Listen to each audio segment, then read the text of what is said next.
Hi there, this is Ron Rogers, and this video is titled, So, Almost 75 Now, Still Flying? Yep, still am. Now, I had done a previous video about, what's going to cause me to stop flying, and there was also a magazine article that I want to talk about a little bit because that was talking about reassessing my flying ability. Now, you may remember this one. So, in my 52 plus years of flying, accident, old age, still skill degradation. And I was talking about the cost of insurance. Well, yeah, they like to really hit you with insurance. And see, I don't look by the way, I don't look a whole bunch older than that guy over there. But, okay. Yeah, okay. Insurance is expensive, well, that's all relative sort of thing. Owning airplane is not considered a economical, cheap thing to do first place, but I found a way of kind of sharing expenses with another individual, and that offsets the cost. So I think I'm going to be able to maintain keeping the airplane for a while, and I want to fly down to Bahamas, something I've never done, and having a twin to do that is nice. In fact, my son wants to fly along with me. He's been down there once with a friend, so it might be kind of fun. Take both our wives and that, but I digress. So, in reference to this article, I've gotten the cost situation kind of under control because that's a big factor, and there's another thing. Okay, back in 1971, Twin Cessna Flyer magazine did a story about me, talking about my, career a little bit, coming up through aviation. Talked about my previous 310, a Q model, and my R model now. And one thing there in the bottom there, corner here, I'll make it bigger. Okay, look at that. Well, in the article I said, well, right now I'm planning to fly until I'm 75 and then reassess. Well, I'll tell you, it comes up quick on you. I've been retired almost 10 years, and it's like, where the heck did the time go? But now I'm up here and at 75, and I'm going to reassess at this point what's going on. And it's not as bad as I had thought. But hey, one thing I want to say first. The Twin Cessna Flyer Group, this is Tony Saxton. If you want to know something about the 310, and I mean, this guy is a bottomless pit of knowledge. If you own a 310, you need to be a member of this organization because this guy has it all down. He's just got a plug there I'm throwing in for what I think is a fantastic organization. But another part of the thing I was looking back when I was in my early 70s was I wanted a fun airplane. And I was finally in a position where I could actually afford to buy a second airplane because I still had my first wife, so you can get a second airplane. So I was going to able to get a second airplane, and I was going to get, for the first time in my life, a new airplane, and I wanted something fun.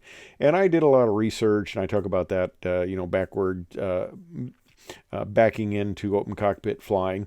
But I did some research and I wanted to get this Great Lakes, and I had this thing built exactly the way I wanted it built. But one of the things was it takes a while to build an airplane. And if I was going to build it myself, I'd be 80 before I got this thing done, and it would not be anywhere near the quality that the Waco people put together building this Great Lakes. I mean, it wouldn't be any close because most of the people I know that build aircraft, they build about 3 of them to get it right. And my motto, I'm a lifetime member of the Experimental Aircraft Association, and my motto is I'll never fly in any airplane that I built. But okay, here we go. But so I want to have this airplane built, and it's going to take a little bit over a year and a half to do it. And I'm going, well, first of all, I'm getting old. Can I do aerobatics?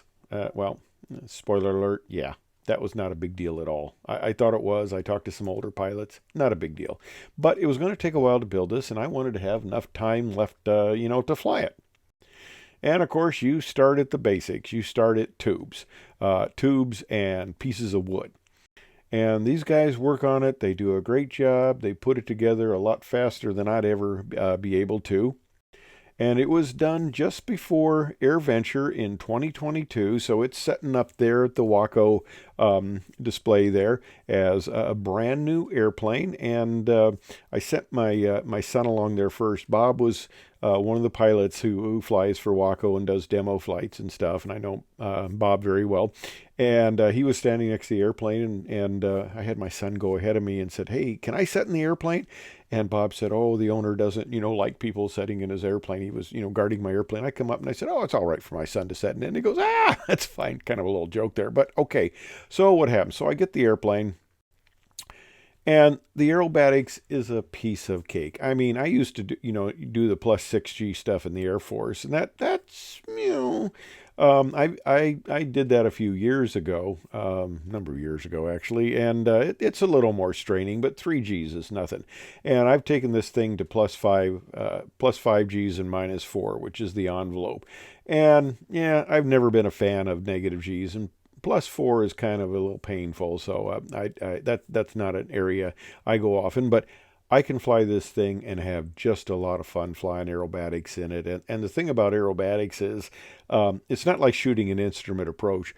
You can get a ton of aerobatics in 10 minutes. I mean, you can just go through everything and still have time to spare. It is just fun to do. So back here, what's going to cause the problem? Well, hey, I'm coming up on 75, and I'm doing fine. I got the costs under control, and I started to think about it because I give a flight review to a gentleman who is 90 years old. He has the only flying, at least in the United States, the only flying Prescott pusher, and I've flown his airplane, and Ole flies this airplane beautifully. And it is short coupled, real sensitive on the pitch, and it is a fast airplane. And it takes a fair amount of skill to fly this. So, and Ole's 90, so, he is my role model there. It gives me, I could be still flying for 15 years maybe. I might get rid of the 310 in that time. I don't know, but, just have to see. It depends on how long the expenses, how long the funds last, because I'm spending my kids' inheritance at this point. So, all that's debatable. But there's at least hope. And one thing that I think is helpful. Now, I started out being a geek, but my high school coach called me. He's actually passed away recently, and he was paralyzed in a horse riding accident, but I digress. And it wasn't Superman. No, not that guy who was paralyzed in a horse riding accident. But I was a geek in high school. My mother had played basketball. My entire family was basketball stars.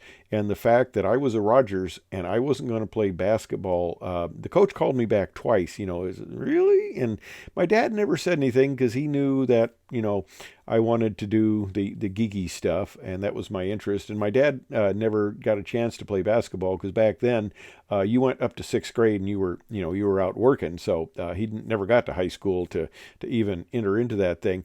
But one thing that was kind of interesting, and it kind of dawned on me later thinking about this, and about my, wanting me to play basketball, is I think I probably had the physique for it. Now, I've always had very strong legs.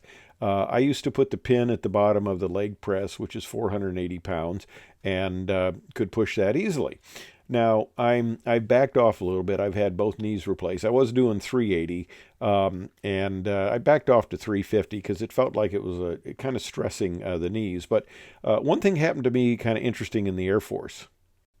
I'm a T-38 student, and of course they fit you with a G-suit. Now, those of you who have been military pilots, this was so long ago, it started out with a nylon G-suit. They were easing into Nomex G-suits, and we got those later. But in the beginning, we had all nylon flight suits, which are a wonderful fire hazard. But anyway, the guy went to fit me for the legs there, the yellow area. And the largest G-suit they had, and they let it out, it wasn't big enough to go around my legs. And the guy looks at me and says, "Did you play basketball?" And I go, "No, I never did." But then it started to dawn on me that, all my family had played it and stuff. And maybe, I had the physique for it. And that's why they were so good, because I had the legs that a basketball player would have. So they had to actually modify a G-suit. They had to put in some panels to make it bigger. So that was kind of my first indication that maybe I did have the athletic build. And I typically, I still work out, have for ages. And I use typically heavier weights than most of the other people I see, even people a lot younger than me. But of course, right now, this is February, so we get a lot of people who, the resoluters who come for a couple months and leave. But I still tend to use pretty heavy weights, and I've been told that, I'm a little stronger than people kind of suspect, given my age and stuff like that. But one thing that I do kind of miss about being older, and something fate I'm not going to tempt. I used to skydive. This is a picture of me and my paracommander. Now, I've gone out to the jump centers, and those people out there, most of the young skydivers have no idea what a PC, a paracommander, is. And no, it's not politically correct. It was a paracommander. But anyway, I don't want to have a bad landing where I might injure myself. So I would love to skydive again. I really love. I enjoyed free fall and stuff, but I'm going to let that go as being maybe a little bit more dangerous than I want to take a look at. But hey, I retired 10 years ago. This is my final takeoff. The mental power seems to be good. I got a chance to fly the 787 simulator, hand-flown Cat 2 single-engine ILS approach, which was kind of the test. You wouldn't hand fly a Cat 2 single-engine ILS approach. It would be done on autopilot, and the airplane has great capability to huge crosswinds. It can handle it. But that was part of the, do you have your stuff together, your cross-check, and I could still do that well into retirement.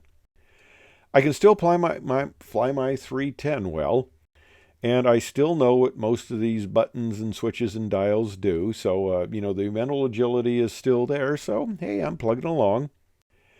And I still can enjoy my aerobatic aircraft. It is not. It is the first non-IFR capable aircraft I own. Now, even my first Cessna 152 that I bought had ILS and ADF in it. And it was funny. I came to 200 feet on the decision height when I was evaluating the airplane, and the guy said, it was a very nice hand-flown approach. And I get to 200 feet, and it's like there's an eternity. I'm used to coming in the 727 fast on that, and you're so slow. I mean, I kept my high cruise speed until I hit 200 feet. Then I could slow down on the ILS. And then a 172 RG and the 310Q model and my R model, those are all full IFR. So this is the first VFR aircraft I own. So I have to be real careful, but I'm not excited about flying in the weather in an open cockpit airplane. But anyway, I'm still here. I've had, I've made some bad investments, believe me, I have. But the real estate, the rental houses was a good investment, and that's basically that. Staying married to your first wife, and stuff like that is why I can still afford the toys, at least for a while. So we'll see how it goes. But anyway, check back when I'm 80. I'll do probably another one there if I'm still flying both of these aircraft. It'll be fun to see. Anyway, that was my little delve into I'm getting old, but I'm still flying. I hope you enjoyed it and found it interesting. Thank you very much for watching.